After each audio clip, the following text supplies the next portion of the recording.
ಈಗಿನ ಯುವಕರಾಗಲಿ ನಮ್ಮ ಸಮಾಜದಲ್ಲಿ ಎಷ್ಟೋ ಜನ ಆನ್ಲೈನ್ ಬೆಟ್ಟಿಂಗ್ ಕೇಳಿದ್ದೀರಾ ಅನಿಸುತ್ತೆ.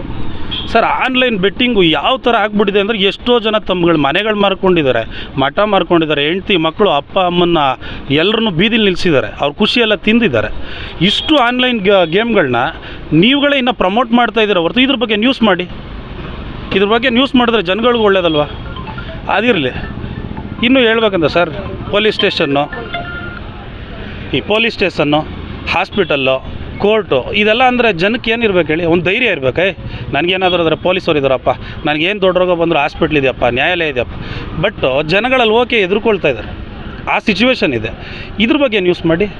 ಯಾಕೆ ಮಾಡಲ್ಲ ಸರ್? ಒಬ್ಬ ಮನುಷ್ಯ, ಮಿಡಲ್ ಕ್ಲಾಸ್ ಮನುಷ್ಯ 17ರಿಂದ 18 ವರ್ಷ ತಮ್ಮ ಮಕ್ಕಳು, ಇಬ್ಬರು ಮಕ್ಕಳಿದ್ರೆ ಅವ್ರನ್ನ ಓದಿಸೋದಕ್ಕೆ ತಮ್ಮ ಜೀವನ ಎಲ್ಲ ದುಡಿತಾ ಇದ್ದಾರೆ, ಅವ್ರ ಖುಷಿ ಎಲ್ಲ ಕಟ್ಟಿಟ್ಟು ದುಡಿತಾ ಇದ್ದಾರೆ.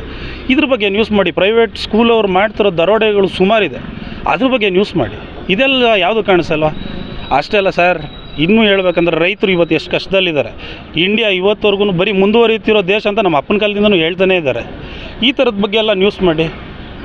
ಇದು ಯಾವುದು ಇಲ್ದಿರ ಬರೀ ಇದೇ ನ್ಯೂಸ್ ಮಾಡ್ತಾ ಇದ್ದೀರಲ್ಲ, ಯಾವತ್ತು ಎಷ್ಟು ಸರಿ ಇದೆಲ್ಲ ಸರ್? ಇನ್ನೂ ಹೇಳ್ಬೇಕಂದ್ರೆ ಹಿಂದಿನ ಕಾಲದಲ್ಲಿ ನಮ್ಮ ದೇಶದಲ್ಲಿ ಎಷ್ಟೋ ಸಾಮಾಜಿಕ ಪಿಡುಗುಗಳಿದ್ವು.